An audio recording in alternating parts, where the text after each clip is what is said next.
panel construction, material science, international development, and finance, which are all very important to the development of utility scale and commercial, industrial, and residential solar, those sectors. And so thank you. I highly recommend going to a material science lab if you've never been to one. So shout out to the Jollywood guy, Michael. I think, and Pop Benny, last but not least, of course, kind of talked about the policies. And really, I think the thing that jumped out to me about Pop Benny's presentation was how Indonesia is doing in comparison to its competitor countries in ASEAN, right? So you see Vietnam, I think, is the kind of really benchmark for adoption of solar, and Indonesia is not really very close. So I will throw this out for the panel and anybody who wants to take it. For both utility and CNI, why is Indonesia, which is blessed with equatorial sunlight and sort of vast resources, been behind relative to countries like Vietnam?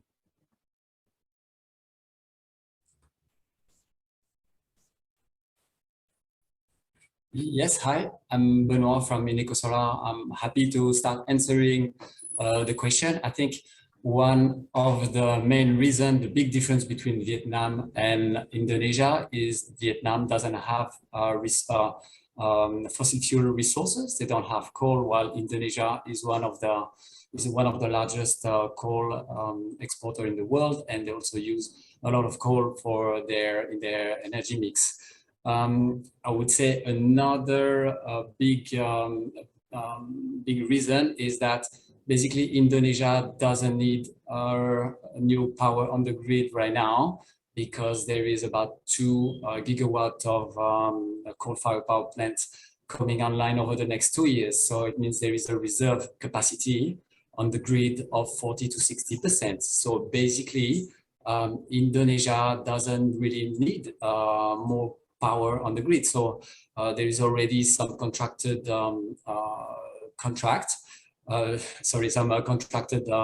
power already done. So I think that's one of the main reasons why renewable energy are struggling to take off in Indonesia. Thank you, Benoit. Are there any other views from the panel? Yes, maybe one point from me, Ari. So first, I think, I agree with what Benoit said, but what I would like to say that Indonesia has a huge potential in renewable. So I have numbers saying that the potential is over 400 gigawatts of renewable, with half of it with solar, and a big portion as well, 1/4 with hydro, and the remaining with geothermal, wind, and biomass. So there's a great potential. There's some political push, but then I think there is a number of points to improve, so that there will be more projects on the market. First one is the procurement certainty. I think when you compare the procurement process in Indonesia and in other countries, especially in the region, we see that there is not the same commitment and the same, I would say, standard for the procurement. The second point is the bankability of the global package of documentation, especially the PPA. The local content is also a big point. So there are some constraints in terms of equity ownership, but as well some constraints in the local content. And yes, some creative, I would say, solutions have to be reached to overcome this local content requirement. So, and I think this is a big hurdle, and this is typically a hurdle that is not yet seen. That was not seen in the LSS3 tender I mentioned before in Malaysia. And the last point is about the land, the availability of the land, the procurement of the land, and the contract structure that is not always aligned with the land, I would say, concerns of the landowners in Indonesia. Okay, well, that you brought up a lot of points, and that can all be talked about. I think, Benoit, when you talk about 2 gigawatts coming online, I think you're talking about the Jawa Bali grid, correct? Yes. So I mean, Indonesia is obviously much bigger than Jawa and Bali. And what about the strategy for the rest of the country outside of Jawa Bali? You know, there are many islands, 17,000 Yes. of them, and it Yes. is, yeah. Definitely, and I concur with Thomas about that. There is a big, I mean, it's 270 million population. It's one of the largest country in Southeast Asia. So there is a growing demand post-COVID. The demand is starting to take up, but the Java Bali grid represent maybe, I think, 80% of the PLN consumption. So is the main source of consumption. And I do agree with you, Ari. There are a lot of isolated island and places, and that's, I think, what one of the PLN's priority is to basically replace the diesel generator with some solar and battery storage. So that's one of their high priority. And definitely in this area, solar, there is more demand or room for solar deployment. And it can be quite significant project as well. I mean, I'm not talking about thousands of kilowatt, but more can reach the megawatt size. Okay. And, since I'm sorry, did you somebody say Sahu? Yeah, just to add on that, I'm Sahu from Sun Energy. Just to add on that, there are 2 more things which needs to be looked into. The first one is the coal mining, and the second one is nickel mining in Sulawesi. So these are the 2 areas where I think there is a great potential to install rooftops or install ground mounted system, as well as the battery energy storage system, especially considering the coal and the shifting location of coal mining.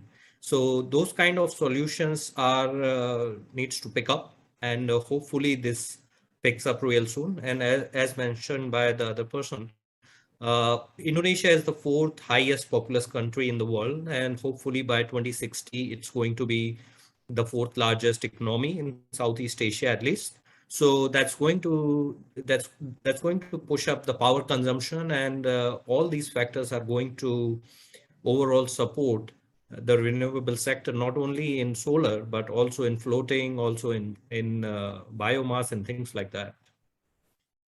Yes, and I think the mining and smelter projects that you described kind of straddle utility scale and C&I, because they're utility scale in size, but in structure, they are sort of behind the meter and exist in these business areas. And Thomas, I appreciate what you have to say about the PLN PPA, though it has been financed by multiple international banks. So I'm not sure if I necessarily agree with you on the global nature. Obviously, it is a complicated document, but it has been financed by international commercial banks. And I think Fatima, your Tirada project, which we worked on together, where I represented the lenders, did finance your project, which used a PLN PPA. Would you like to just talk a little bit more about Thomas mentioned the procurement process. Would you talk a little bit about the PLN procurement process and sort of how PLN can achieve more certainty, which would definitely help developers and the solar community in general? Thank you, Ari, and yes, we did work together. So in terms of the PPA, generally speaking, and kind of the way the procurement process went ahead, I mean, generally speaking, there are always ways to make things easier for outside investors, alleviating some of the uncertainty with regards to the process, meaning that normally it's much better and easier for us to react as a developer or as a bidder if there is more transparency from the beginning of the process. I think what maybe Thomas is referring to is the fact that a lot of the information might only be accessible at a really advanced stage in the process of the procurement. However, when it came to Cirata, the start of Cirata was quite unique. It started, of course, as an RFP that we bid for along other bidders. However, there were evolvements to the RFP itself, depending on the negotiation by the top bidders. And of course, I mean, in terms of how we look at it as an outside investors also need to operate within a very clear and predictable regulatory framework and environment. So the process within the state-owned enterprises, there are a lot of changes that happen quite frequently every several years, and those changes can present a challenge in some of the administrative processes that need to be completed within a certain period of time or within a certain framework that needs to be followed. So that can present a challenge at certain points in any project. We have, to be honest, on Cirata and at Masdar, we have been very fortunate to have a great partner such as PJBI, who's also a subsidiary of PLN. So we always managed that relationship very smoothly together with our partner, and also maintained a very good communication line with PLN directly. That definitely did help in making sure that we're always ready for what would come next. Well, I think let's thank you very much. I want to kind of shift gears because most developers, I'm sure many in our audience are also concentrated on the commercial industrial space outside of the utility scale and kind of having the resources to connect with PJB and PLN on that level.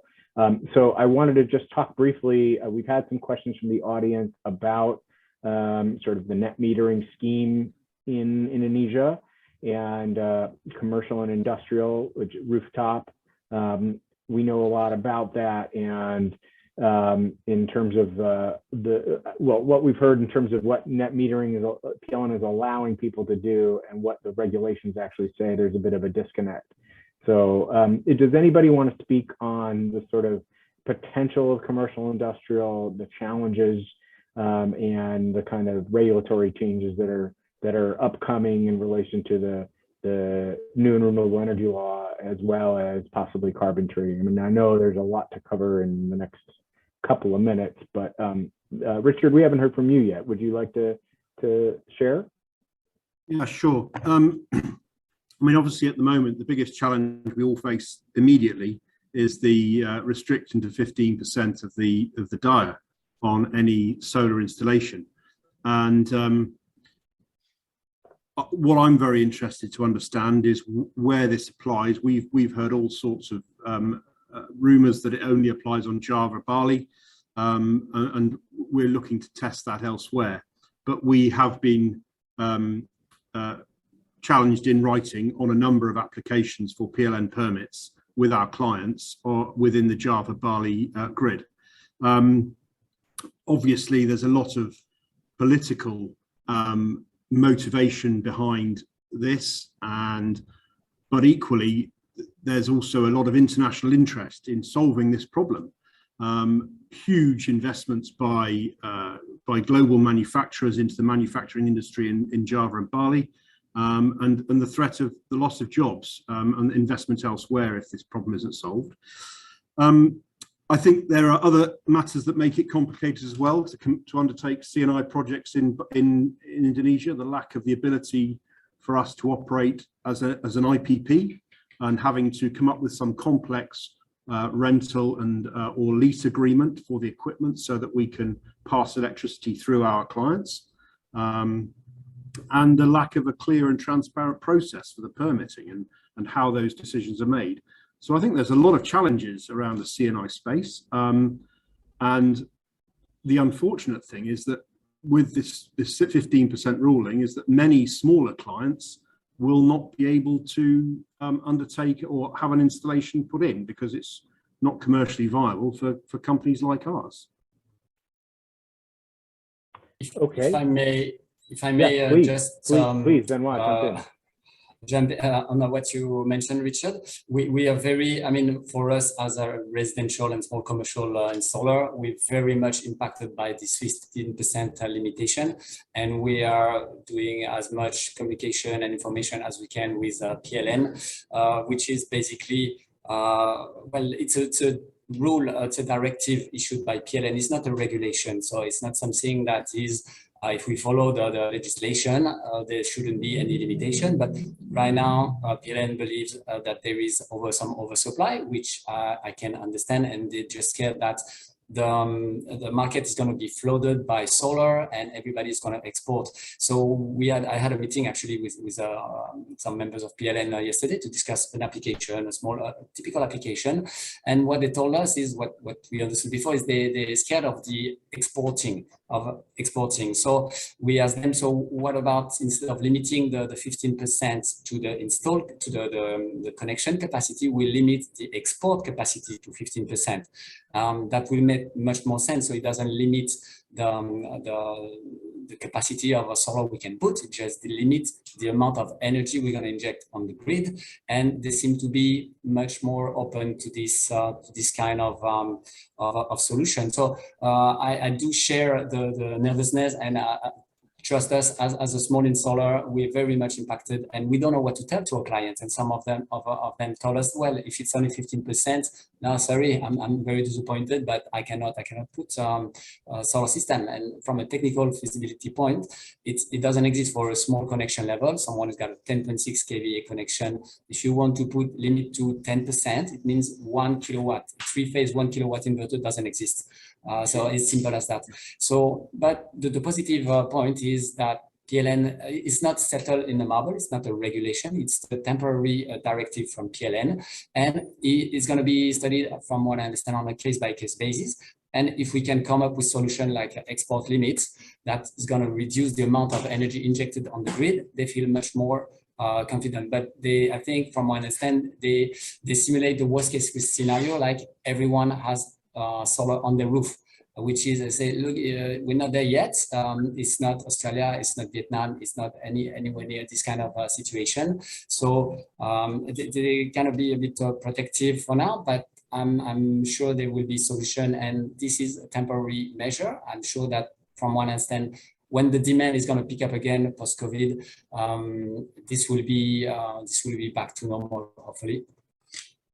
Yeah, I mean, I agree. I think we've also made the same proposal, that we're limited to 15% of overspill rather than 15% of the dia. So I'm glad that we're sort of singing off the same sheet, as it were. Yeah. Well, for those of you who are worried, I think the California utilities kind of acted a lot like PLN did 15 years ago. So there's nothing particularly unique to PLN in that sense. Moving back to utility scale, I think I wanted to, we have about 9 or 10 minutes left, and I wanted to make sure we talk about, first of all, I wanted to talk a little bit, go back to Sahu's point about the smelters and the mining, because I think that's a very exciting sector. And I also wanted to talk about the financing of these projects, which is always important and very important for developers to keep in mind as they begin, to know how they're going to finance their project. So Sahu, would you want to talk a little bit more about some of the work you're doing or ideas you have about the mining and smelting sector, or anything else really? Sure. Thank you for that, Mr. Ari. So just to give I think most of us in the panelists knows about sun energy, but to just give a brief introduction. Sun energy is working presently in 5 countries, including Vietnam, Taiwan, Thailand, Australia.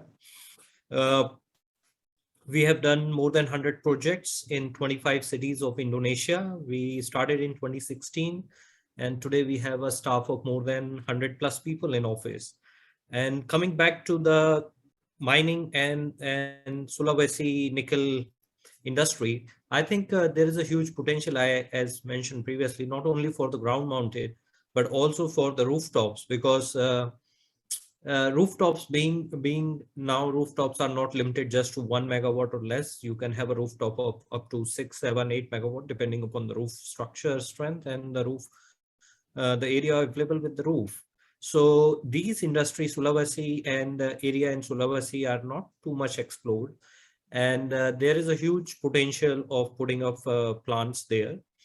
And in mining sector, you have to come up with some innovative solutions, which is like a hybrid system, including solar plus batteries, and try to figure out how we can supply at an economical, viable, financially viable scheme.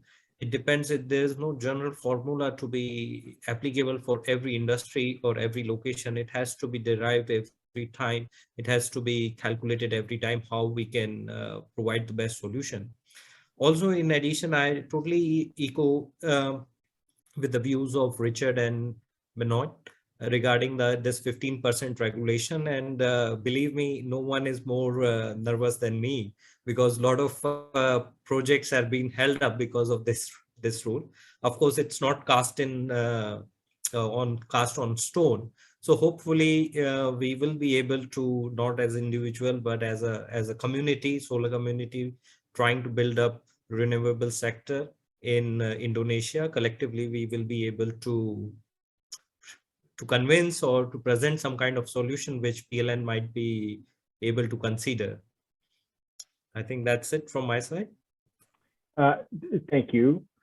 Thomas, maybe to kind of bring the strands together, and you were talking about financing. Does ENGIE only, are they only engaging in utility scale, or are they looking in the C&I space?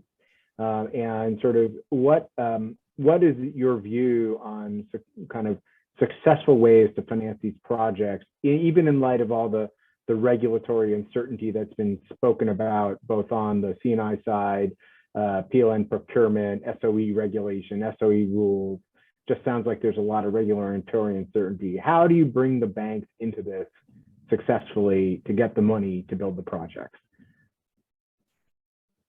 Well, so generally, so the idea is to bring the bank as early as possible, and to work, because I mean, I agree with you that there are some projects with non-recourse project financing, but it's from my experience not always straightforward, and it's quite recent that there are some projects financed only with commercial banks. I think Cirata is a good example, and maybe the best example I can give in Indonesia, but it's not common. I would say most of the big infrastructure projects are financed with ECAs, multilaterals, that are basically supporting the commercial banks.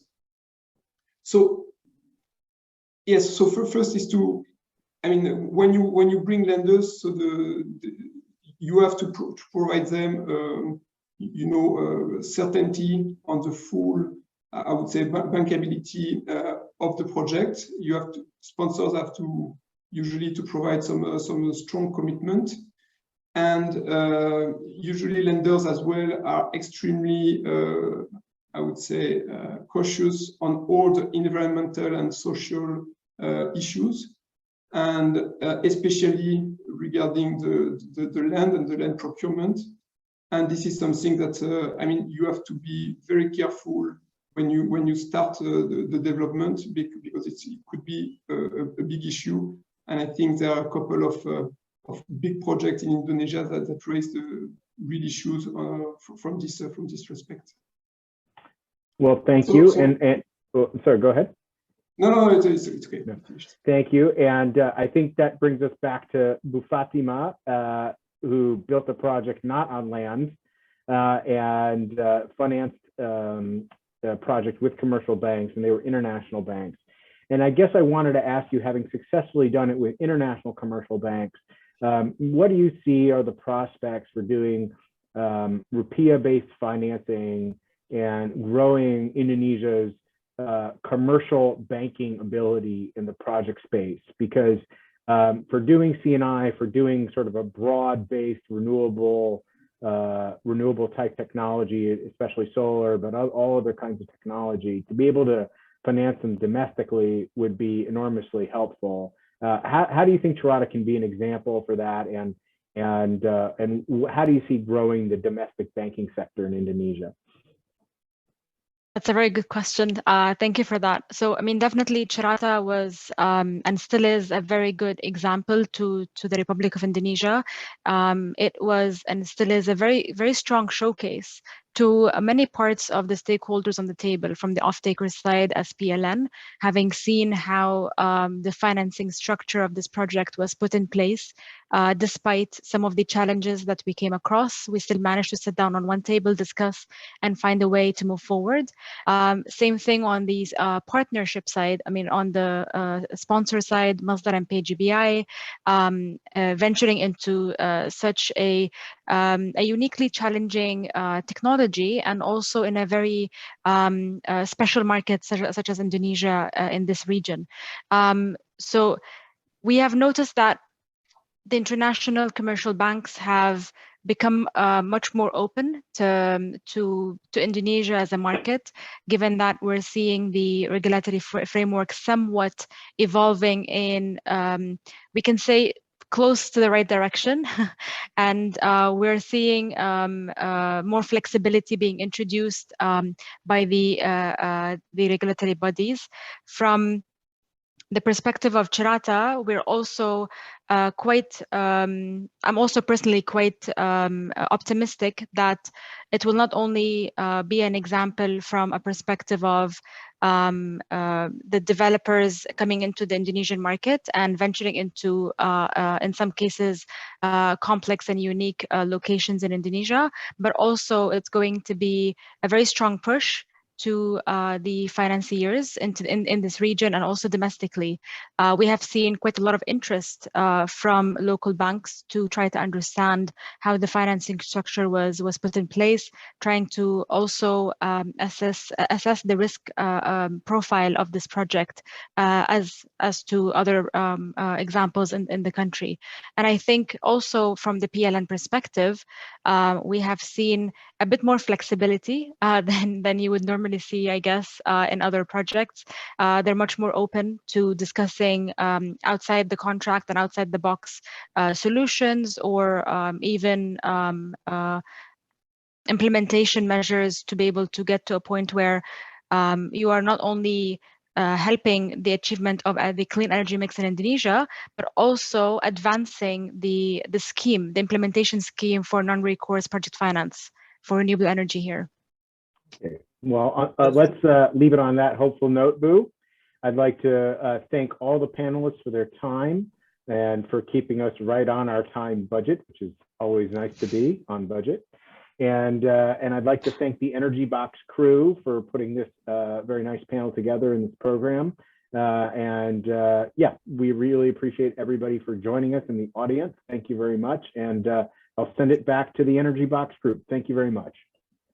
Thank you. Thank you. Thank you so much, all our panelists and speakers. I'm so honored to be with you together today. So time is so fast, and we have to say goodbye for all of our participants and speakers. We will see you next time. Thank you so much for staying with us. See you. Bye. Thank you. Thank you. Bye-bye. Bye-bye. Thank you.